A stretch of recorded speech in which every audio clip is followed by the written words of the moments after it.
Whew. Well, excuse the hair. I still ain't got my hair done. Mind your business. Uh, Probably by the time you're seeing this, my hair will probably already be done by then. But if you seen, hold on, excuse me, I had to clean my glasses. They're a little smudgy mudge. Excuse me.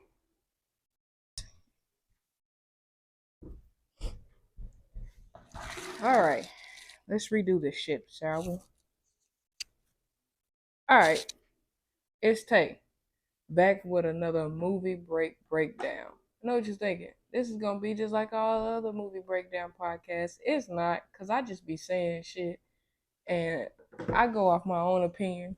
I don't hold no bias about anybody. And I just be talking shit. I just be saying what it be saying. And you'll casually catch me doing this shit to check and make sure my mic is still working because I'm just now starting out. So all my equipment is kind of bummy. But that's not you guys' problem. Anyway, season one, episode one was about Kimba. Episode two was about Hello. And this is episode three. So if you rocking with me, keep rocking with me. These videos are gonna get better, I promise. Eventually, when I get my money up, it's gonna be better. I promise. I promise you. But right now, just walk through the struggle with me, okay? Walk through the struggle with me. Anyway, so like I said, episode one was about Kimba. Episode two was about Hello. This is episode three of season one movie break. Let's talk about Mea Culpa.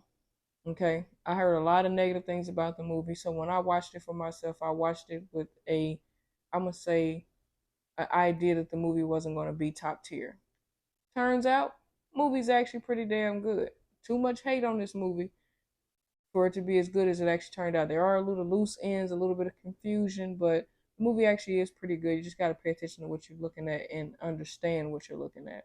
It's a Tyler Perry movie, so that's kind of why it got a lot of hate and a lot of slack. It's because it's a Tyler Perry movie. However, Mea Culpa. Now, for starters, culpa means guilt or fault. That is not her actual last name in the movie. Her last name is Harper. So I'm assuming it's about her guilt. For whatever reason, her guilt drove her to this aspect of actually trying to prove that someone wasn't guilty and they were innocent. I guess I don't know. It's hard to say it in words on why maybe it's called Mea Culpa. Besides the fact that she felt some type of guilt for the man that she was representing. Um, and she might have had some own personal guilt, if you will. Maybe her, and you know what? Another thing is her guilt definitely clouded her judgment about her own in-laws. Definitely, hands down. Well, anyway, let's start from the top. Mea Culpa is about Mia Harper, who's played by Kelly Rowland. Her husband is played by Sean Sager, who also in the movie his name is Kyle. Mia is a hotshot attorney in Chicago. She's a defense attorney, and she, has been handling big cases, making big money, and a really big case drops on her lap. Uh, Zaire is a gentleman that her firm wants her to represent because it's bringing him some big bucks if she represents this guy and gets him off. Zaire is accused of murdering his girlfriend, right? And just like any other movie, there's some plot twists and turns into this movie. Well, Mia's Mia's got some friends that, or has a friend that she's cool with that's also married to her husband's brother. Okay, so they got this little family tree link shit going on, what if you will. Well, Zaire, I think it's Malawi. I forgot how to pronounce his last name to be honest, but he's played by Trevante Rhodes. Anyway, he's played by Trevante Rhodes in the movie. Basically, Mia and I was about to call him Trevante and Zaire. They basically grow this little weird bond, and she starts kind of having these erotic and sexual tension feelings towards him, and he can feel it. He can tell she does. Basically, he swipes her down, right? Boom. I'm skipping parts of this movie because you're gonna have to watch it yourself to kind of get to where I'm at. I'm not gonna tell you everything. I'm gonna tell you the fun stuff, and I'm gonna tell you how I feel, and then run the movie down kind of quickly. Anyway, he swipes her down. She's like, "Oh, can't do this," so she tries to, break free from being his attorney, and like washes her hands with the bullshit. Because before she even got to that point of sleeping with Buddy, her family in laws was trying to get her to drop the case anyway. It was a bunch of weird shit going on with the fam. Because I'm like, why y'all care so much about her representing them? Just because like her brother-in-law is a a prosecuting attorney. I'm like, just because you want to see him hang, and her job is telling her, hey, take this case. That's bread for her and her family. I mean, it is a conflict of interest. Whatever the case may be, they go before the judge, like, hey, if y'all both want to still rock on this case, that's on y'all. I'm not gonna tell you I can't. So the more you pay attention to the movie, you start noticing that the family is into some weird shit, or they got something going on, because they just like too handsy in certain shit. Well, over time, she kind of starts unveiling some really odd shit about Zaire that makes her wonder, is this motherfucker really guilty? So, like I said, I'm gonna fast forward a lot of stuff. I'm not gonna, spoil too much of the movie for you, because it is a good movie. I want you guys to watch. She kind of finds out, basically, it's a setup. They were setting Shorty up. That the family wanted her to take this case. They wanted her to low key, for some strange reason, get involved with Buddy. But I don't think that they thought she would have slept with Buddy. So so much truth start coming out or whatever. She finds out her in-laws was cuckoo than a mudsucker. She find out her mother-in-law was lying about you know something health related with her. Like I said, I ain't gonna tell you too much. I don't want to spoil everything. Go watch the movie so you can see what I'm talking about. But yeah, like, shit get crazy. So in the end, she thinking, like, oh shit, my mother-in-law, brother-in-law crazy as hell. So she in the house fighting for her life, if you will. She break free. Shorty get out. Boom. Her husband, she thinking her husband top tier. He on the phone. Giggy, giggy, giggy, giggy, giggy. She like, oh shit, you part of this shit too?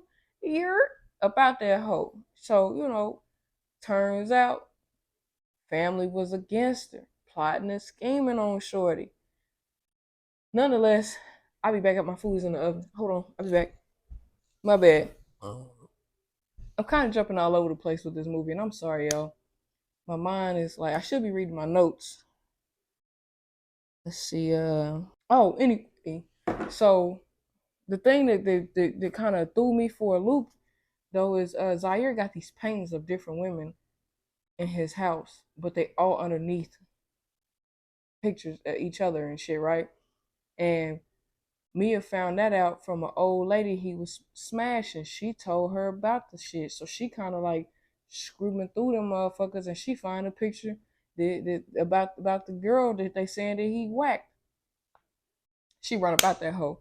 That's kind of how she ended up leading into the kinfolk, to the in-laws.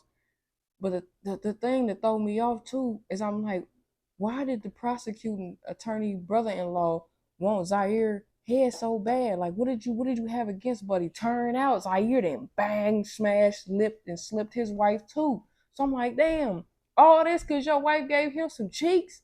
He clapped her cheeks, and now you want to clap his cheeks in prison? I'm just playing. No, but no, for real though. Like, he clapped his wife's cheeks, and now you mad at him instead of being mad at your wife. You mad at him, and you trying to get this man killed in prison, send him to prison, whatever did you call yourself trying to do.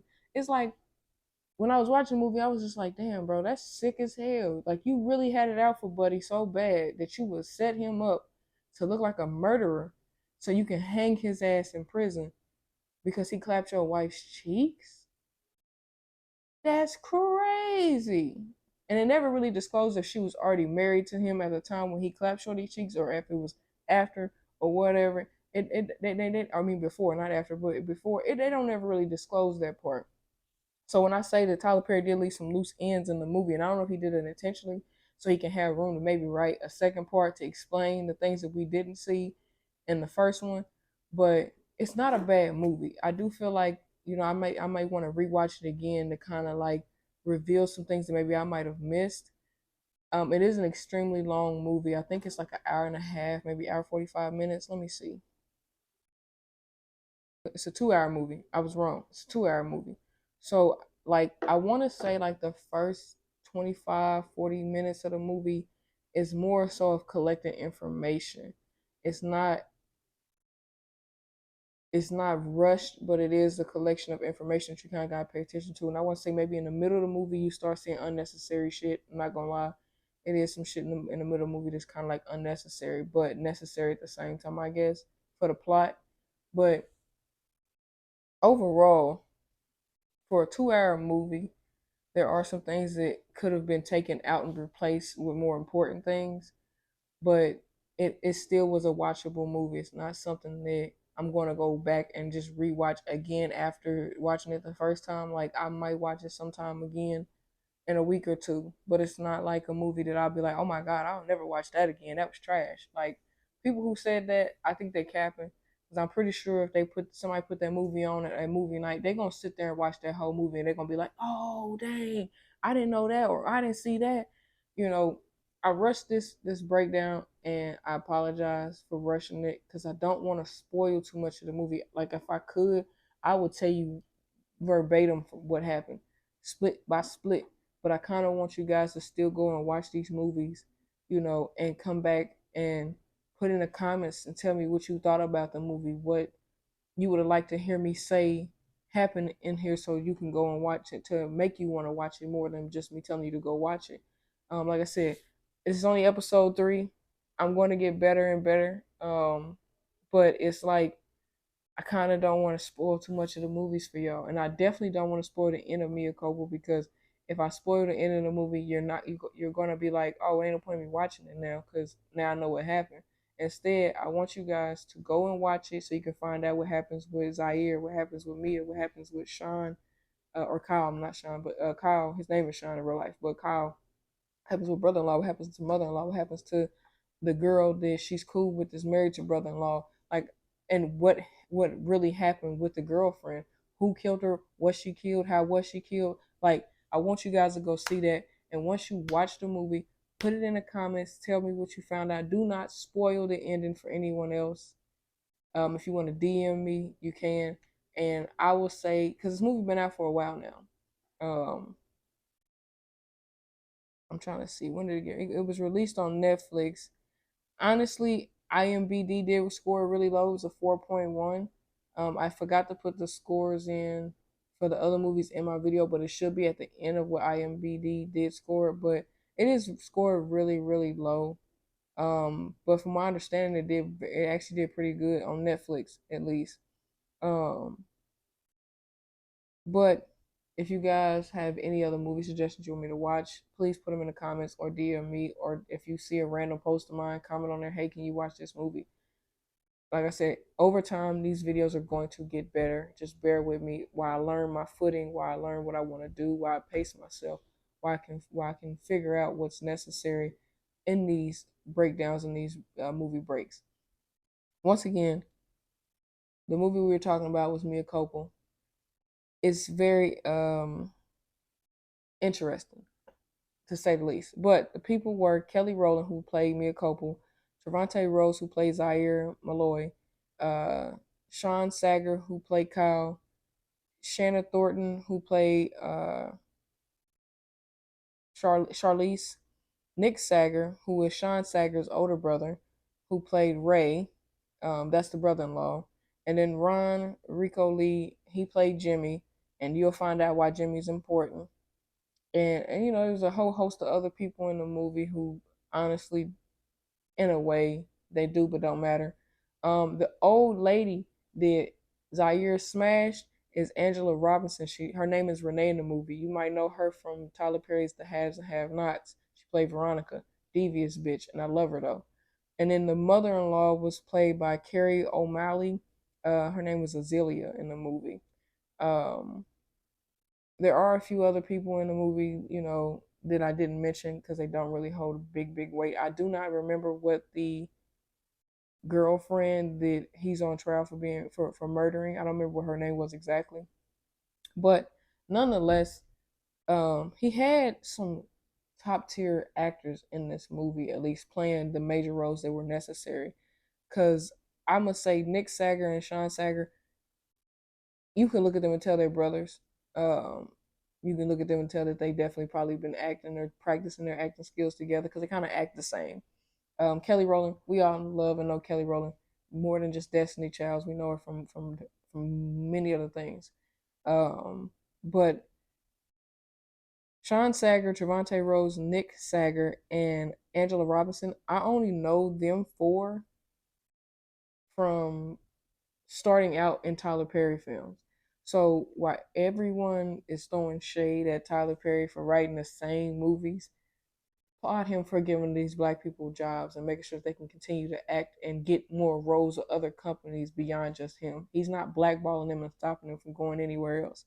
Now, Miss Shauna Thornton, and I hope I'm saying her name right. I actually seen her first in P Valley. That's the first thing I ever seen her in, and it's probably other things that she's played in that I know of. Let me see. Let me look her up. Let's see. Let's see.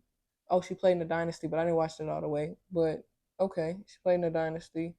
But yeah, P Valley was the very first big thing I ever seen her play in, and she still to this day does a good job in her acting.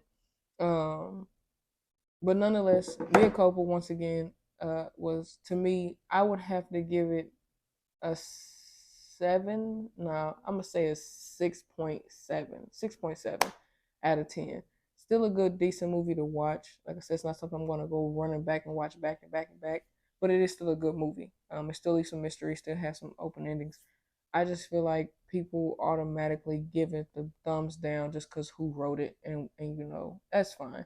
IMBD lowered it, gave it a low score too, said it was a 4.1. But hey, if you ask me, it's worth at least watching to give your own opinion. But once again, this has been Tay with another movie break. Hopefully, my audio stayed pristine through this whole thing, and I don't have to shoot it again because I've already had to shoot it like 3 times. So, but nonetheless, once again, this is Tay with Movie Break. You guys be blessed, stay safe, and come back for more. Peace out.